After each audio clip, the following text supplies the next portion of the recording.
யுகயுகமாய் சமர்வீரா. அத்தியாயம் 4. ஜெயந்தினை பார்த்து அகல்விழி பயந்து போய் நம்பியாரின் பின்னாக போய் ஒளிந்து கொண்டதை பார்த்த ஜெயந்தோ, போயும் போயும் உன்னை செத்தவங்கிட்ட இருந்து காப்பாத்தன பாரு, என்ன சொல்லணும் என்று பார்வையாலேயே கேவலமாக திட்டிக்கொண்டே உள்ளே வந்தான். தாஸ் அவனை பார்த்ததிலேயே எச்சில் முழுங்கிவிட்டு அங்கேயே அமர்ந்து கொண்டு அவனை அளவெடுத்து பார்த்து கொண்டிருந்தார். அதுவும் அகல்விழி கொலைகாரன் என்று பயந்து ஓடி ஒளிந்தது வேறு, மூளையை போட்டு குடைந்து கொண்டிருந்தது அவருக்கு. அப்ப இவன்தான் அந்த கொலைகாரனோ? இவன் செஞ்சிருந்தாலும் செஞ்சிருப்பான்.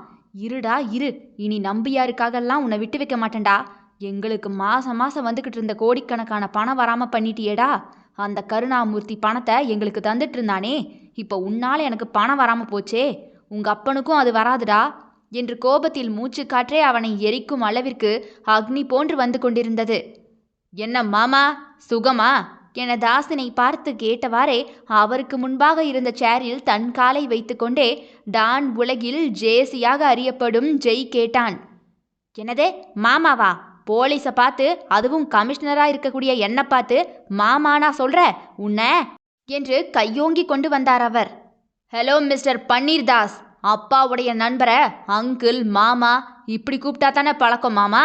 அப்ப நீங்க எனக்கு மாமா தானே மாமா. நம்பியார், உனக்காகத்தான் உன் மகனை இத்தனை நாளும் விட்டு வச்சிருந்தேன். இனிமேல் அப்படியெல்லாம் இருக்க மாட்டேன்னு சொல்லிவை. என்கவுண்டரில் போட்டு தள்ளிடுவேன்னு சொல்லிவை. கருணாவோட கொலையில மட்டும் உன் மகனோட பேர் இருக்கட்டும், அவன் சாவு ஏன் துப்பாக்கியால தான் என்று தன்னுடைய இடுப்பில் இருந்த கன்னை எடுத்தான். அதை பார்த்த நம்பியாரும் அசரவில்லை, அவருடைய மகனும் அசரவில்லை. இருவருக்கும் சட்டம் தெரியும், அதை எப்படி வளைக்கலாம் வளைப்பார்கள் என்றும் தெரியும். அவர் இஷ்டத்திற்கு துப்பாக்கியை தூக்கக்கூட முடியாது என்றும் தெரியும்.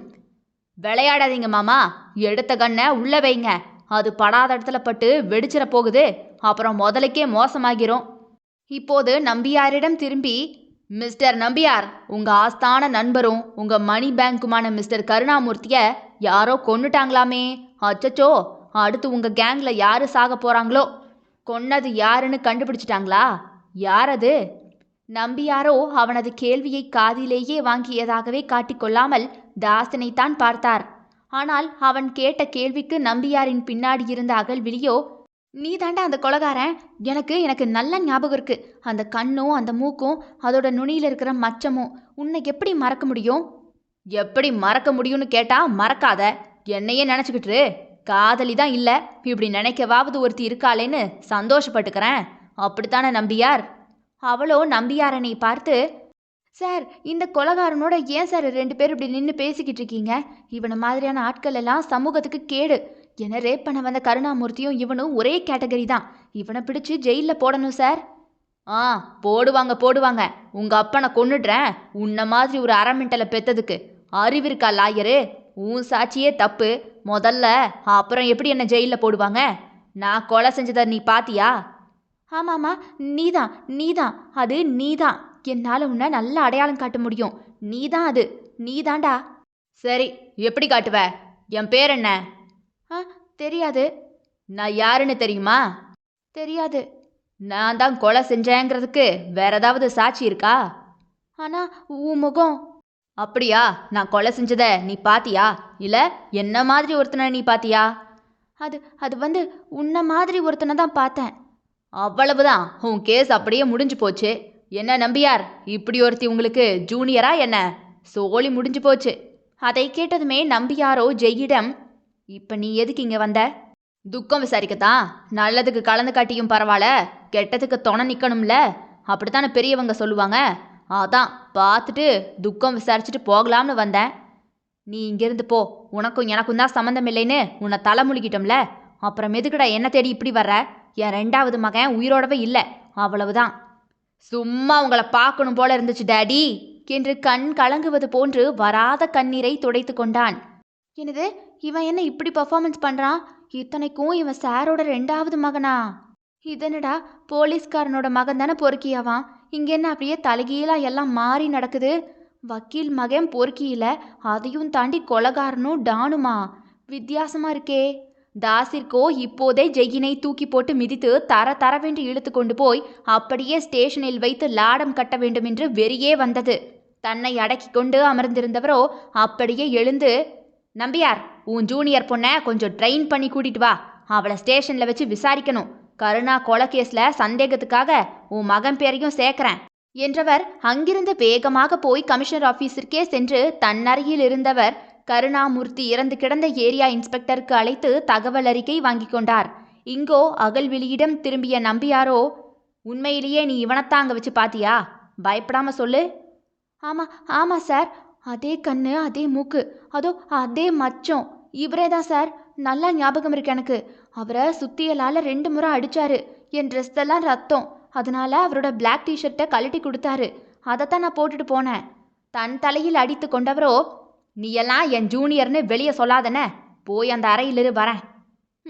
சரி சார் என்று மெதுவாக நடந்தவள் அவன் அருகில் வந்ததுமே கெத்தாக முறைத்து பார்த்துவிட்டு அவனை கடந்து செல்லவுமே இப்போது அவனது கைக்குள்ளாக இருந்தாள் அவள்.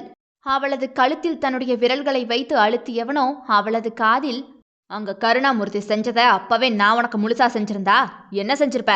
எனக்கு எதிராக இப்படி சாட்சின்னு வந்து நின்று இருப்பியா? இல்ல உன்னை கொண்டு போட்டிருந்தா எப்படி இருந்திருக்கும்? வாயை மூடிட்டு நீ உண்டு உன் வேலை உண்டுன்னு இருந்துக்கோ. என் லிஸ்ட்ல நீங்கெல்லாம் இல்லை. உன்னையும் சேர்த்துக்கிற மாதிரி இப்படி நடந்துக்கிட்டேன்னு வையேன், உனக்கு ஒரு அம்மாவும் அண்ணனும் இருக்காங்கல்ல, அதை ஞாபகத்தில் வச்சுக்கோ. அதை கேட்டதுமே அவளது கால்கள் தானாக நடுங்கினாலும் கூட, நீ என்னை ரேப் செஞ்சு நடுரோட்டில் துணியே இல்லாமல் போட்டிருந்தாலும் எழுந்து வந்து உனக்கு எதிராக நான் சாட்சி சொல்லியிருப்பேன்டா. ஏன்னா எங்கள் அப்பா எங்களை அப்படித்தான் நேர்மையாக வளர்த்தாரு. அவர் இல்லைனாலும் நான் அதை கடைப்பிடிக்கிறேன். விட்ரா என்ன என அவனிடமிருந்து திமிரினாள். ஆனால் அவன் அவளை விடாமல் நம்பியாரை பார்த்து, என்ன உங்க ஜூனியர் ரொம்ப துள்றா? இப்பவே கழுத்தறுத்து போடட்டுமா என்ன? என்னை பற்றி தெரிஞ்சும் எப்படி இந்த கேள்வியை என்கிட்ட கேட்ட என்று எந்தவித உறுத்தலுமே பயமுமே இல்லாமல் கைகளை கட்டிக்கொண்டு காலை குறுக்காக வைத்து கெத்தாகவே அவனை பார்த்தார் அவர். அவளோட உயிருக்காக இல்லாட்டினாலும் அவ சொல்ல போற சாட்சிக்காகவாவது அவ வேணும்னு நினைப்பீங்களே? இல்லை, கருணாகரமூர்த்தி கிட்ட இருந்து இனிமேல் எனக்கு எதுவுமே வராதே. அப்புறம் நான் ஏன் சாட்சிக்கு ஆளை தேட போகிறேன்? ஆனாலும் இந்த சாட்சி எனக்கு தேவைதான். அடுத்து இந்த கேஸை நடத்துறதுக்கான பணம் அவனோட மகன்கள் கிட்ட இருந்து வருமே என்று சத்தமாக சிரித்தார் அவர். அதானே, இவளை போட்டு தள்ளுறதுக்கு பதிலாக உன்னை போட்டு தள்ளினா எப்படி இருக்கும் என்று அவளை இடது கையிற்கு மாற்றியவனோ அப்படியே தன்னுடைய கையில் இருந்த சின்ன துப்பாக்கியை எடுத்து நம்பியாரின் நெற்றியில் வைத்து நின்றான். இதை அவரோ எதிர்பார்க்கவே இல்லை. ஜெய் என்று பதறிப்போய் சத்தம் போட்டார். நம்பியார், இந்த இந்த யானை தெரியுமா? அதுக்கு இந்த எறும்புனா பயம், ஏன் தெரியுமா? அவரோ அதற்கு பதில் சொல்லாமல் அப்படியே அசையாமல் நின்றிருந்தார். அசைந்தாலும் கூட வேண்டுமென்றே சுட்டாலும் சுடுவான் என்று அவனை பற்றி தெரியுமே, அதனால் பதிலே சொல்லாமல் நின்றார். அவர் சொல்லலைனா போறாரு, நீ சொல்லு குட்டிலாயரு. தெரியாது. தெரியாதா? இல்ல சொல்ல மாட்டியா? சொல்ல மாட்டேன், போடா. அடுத்த நொடியே ஊறுகாய் வெட்டுவது போன்று கையில் சதக்கென்று ஒரு கோடு பங்கமாக போட்டுவிட்டான். அவளது கையில் வலி எடுத்ததுமே பார்த்தாள். ரத்தம் வேக வேகமாக குபுக்கென்று வந்தது. அதை பார்த்ததும் தான் உண்மையிலேயே வெட்டி இருக்கிறான் என்பது புரிந்தது. ஏய், எதுக்குடா என்ன வெட்டின? நான் என்னடா செஞ்சேன்? அவள் போட்ட டாவிற்கு மீண்டும் 2 கோடுகள் போட்டவன், மரியாதை கொடுத்து மரியாதை வாங்கணும். காலையிலேயே சொன்னன்ல, ஞாபகம் இருக்கா? அதுக்காடா என்று தொடங்கியவள், கில்லர் சார், எனக்கு இந்த யானை கதையெல்லாம் தெரியாது சார். ஆமை, முயல், இந்த மாதிரி கதை மட்டும்தான் 1ஆவது வகுப்பில் சொல்லி தந்தாங்க சார். நான் வேணும்னா கூகுள் ஆண்டவர்கிட்ட கேட்டு சொல்கிறேன் சார். இந்த வெட்டுறதெல்லாம் வேண்டாம் சார். வேணும்னா கன்னத்தில் 2 அடி தந்தா கூட பரவாயில்ல. இதோ இந்த மாதிரி காயத்தோடலாம் போனால் அனிதா என்ன தொடப்பத்தால் விரட்டும் சார். அதாவது தன்னை பெருசா நினைக்கிற பெரிய யானை காதுக்குள்ள எறும்பு போனா அதோட உயிரே போயிடும்னு தெரியாம எறும்புகிட்ட விளையாடுச்சான். அப்படித்தான் ஜாம்பவான்கள்னு நினைச்சு துள்ளிக்கிட்டு இருந்த 5 யானைகளை வீழ்த்த சின்ன எறும்பு 10 வருஷமா காத்திருந்து மெதுவா அவங்கள சாய்க்க தொடங்கியிருக்கு. அடுத்த இலக்கு யாருன்னு நான் தான் தீர்மானிக்கணும். அது உங்க சீனியரா கூட இருக்கலாம். சீட்டு போட்டு பார்க்கலாமா குட்டிலாயரு? நீ தான் சீட் எடுப்பியான், எப்படி? ஐயையோ கில்லர் சார், என்னை விட்டுடுங்க சார். நான் வெறும் சாட்சிக்காக மட்டும்தான் வந்தேன். உங்கள் குடும்ப சண்டையிலெல்லாம் என்னை இழுக்கலாமா? நீங்களே பேசி முடிங்க, நான் அப்புறமா வரேன். உன்னை வச்சு தானே அடுத்த டார்கெட்டையே தொட முடியும். நீ தானே என் துருப்பு சீட்டு, அதை எப்படி விட முடியும்? அவளது கையிலிருந்து ரத்தம் போய்கொண்டிருந்தும் கூட நம்பியார் வாயே திறக்கவில்லை. அத்தனை கல் நெஞ்சக்காரராக நின்றிருந்தவரை நினைத்து அகல்விழிக்கு கோபம் வந்தது. ஐயையோ, இந்த ஆளு நம்மளையும் கோர்த்து விட்டுட்டாரே என்று நினைத்தவளுக்கு அவன் பிடித்திருந்த பிடியும் ரத்தம் போனதும் சேர்த்து மயக்கம் வந்திருந்தது. அப்படியே மயங்கி அவனது நெஞ்சோடு சாய்ந்து விட்டாள். அவள் சாயவுமே நம்பியாரை விடுவித்தவன் அவளை அங்கேயே தள்ளிவிட்டான். கீழே பொத்தென்று விழுந்தவளுக்கு எங்கேயோ விழுகிறோம் என்று மட்டுமே தெரிந்தது. அடுத்து முற்றிலும் மயங்கிவிட்டாள். அந்த நேரம் ஜெய்யின் அவனது அண்ணன் தீபன் சக்கரவர்த்தியோ உள்ளே வந்திருக்க, இங்கே ஜெய்யினை பார்த்ததுமே, நீ எதுக்கு இங்கே வந்த?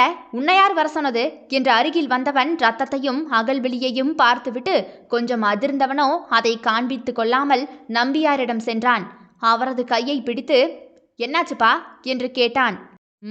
இந்த முட்டாள் மாசம் மாசம் தங்க முட்டையிடுற வாத்தான கருணாமூர்த்திய கொன்னுட்டான் போல. சாட்சி இவதா. உண்மை தெரிஞ்சு இவன் மேல தாஸ் உக்கிரமான கோபத்துல இருக்கான். எப்படியும் கேஸ் ஃபைல் பண்ணியிருப்பான். கருணாவோட மகன்கள் கோபத்துல இருப்பானுங்க. கண்டிப்பா நம்ம கிட்ட தான் வருவானுங்க. இவன் தான் கொலகாரன்னு சொன்னா அதுவும் வராது. இவனெல்லாம் எதுக்கு பிறந்தானே தெரியல. நீதி நேர்மைன்னுட்டு கடைசியில ரவுடியா வந்து இப்படி நிக்கிறான். இவனா கொன்னா என்று அவன் கேட்க, அப்படித்தான் அந்தா மயங்கி கிடக்குறா பாரு. அவ சொன்னா. அவ தான் பார்த்தாலாம். அப்ப அவளை முடிச்சிட வேண்டியதானப்பா. தாஸுக்கு உண்மை தெரிஞ்சிருச்சு. அதனால இனி ஒன்றும் செய்ய முடியாது. இங்கேயே இருக்கட்டும். அவங்க அப்பனும் இவளை மாதிரியே திரிஞ்சவன் தானே. இப்படித்தானே செத்தான். அப்படியே எங்கேயாவது மாட்டி கிழிஞ்சு நாரா மாறுவா இவனை மாதிரியே. அவர்கள் பேசுவதை ஒரு நக்கல் சிரிப்போடு கேட்டு கொண்டிருந்தவன், முதல்ல உயிரோட இருப்பீங்களான்னு யோசிங்கடா அப்பனும் மகனும். அப்புறம் அடுத்தவங்க உயிரெடுக்கிறத பற்றியெல்லாம் பேசலாம் என்றவனின் துப்பாக்கியை எடுத்து பட்டென்று சுட்டான். அது நம்பியாரின் கையை பதம் பார்த்தது. அவரோ அதை எதிர்பார்க்கவே இல்லை. அப்படியே கையை பிடித்து கொண்டு துடித்து போய் உட்கார்ந்து விட்டார். உடனே தீபனோ அவனை பிடித்து அடிக்க போனான். அவனை எட்டி உதைத்தவன், நீங்களே வந்து வாதாடினாலும் கூட என்னால வெளியே வர முடியும். இவளென்ன யார் சாட்சியா வந்தாலும் கூட பயமில்லடா. பலனும் இல்ல பாத்துக்க. ஆனா நீ தோத்து போகணும் கேசவன் நம்பியார். என்கிட்ட தோத்து போகணும். நீ தோத்து என் முன்னாடி மண்டியிடணும். அந்த நாள் சீக்கிரமா வரும். காத்திரு பகையே என்று கண்ணினை சுழற்றிவிட்டு அகல்யாவை தாண்டி போனான். அவளை பார்த்தவனோ என்ன நினைத்தானோ, உடனே ஆம்புலன்ஸிற்கு ஃபோன் பண்ணி வர வைத்துவிட்டு நம்பியாரும் மகளையும் கொண்டு சென்றதும் தான் அங்கிருந்து சென்றான். அடுத்து 2 மாதத்தில் ஒரு முறை மட்டும் போலீஸ் ஸ்டேஷனில் வைத்து நம்பியாரை பார்த்தான். அகல்விழியை பார்க்கவில்லை. இப்போது கடத்தி கொண்டு வந்து விட்டான். அரை மயக்கத்தில் எல்லாம் நினைவுக்கு வந்தவள் எழுந்து பார்க்க வெளிச்சமாகவே இருந்தது.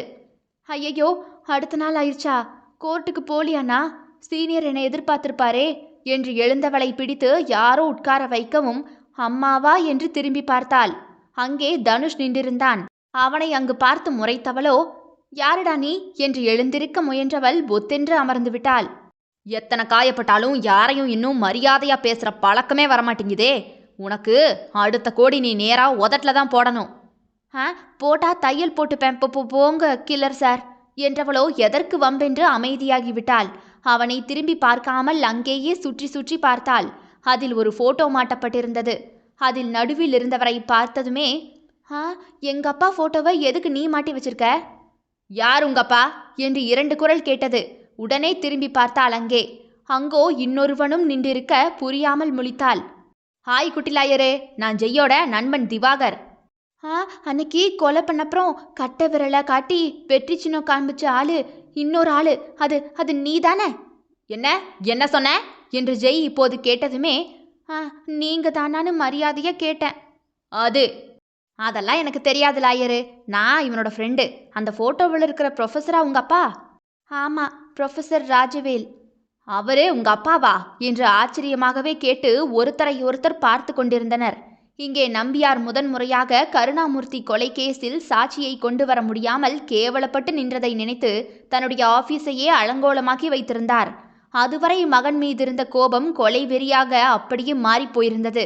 தொடரும். இதனுடைய அடுத்த அத்தியாயம் நாளை மாலை 5 மணிக்கு வந்துடும். கேட்க தவறாதீர்கள் மக்களே. யுக யுகமாய் சமர்வீரா. விடை பெறுகிறேன். நான் உங்கள் ஆர்ஜே தியா.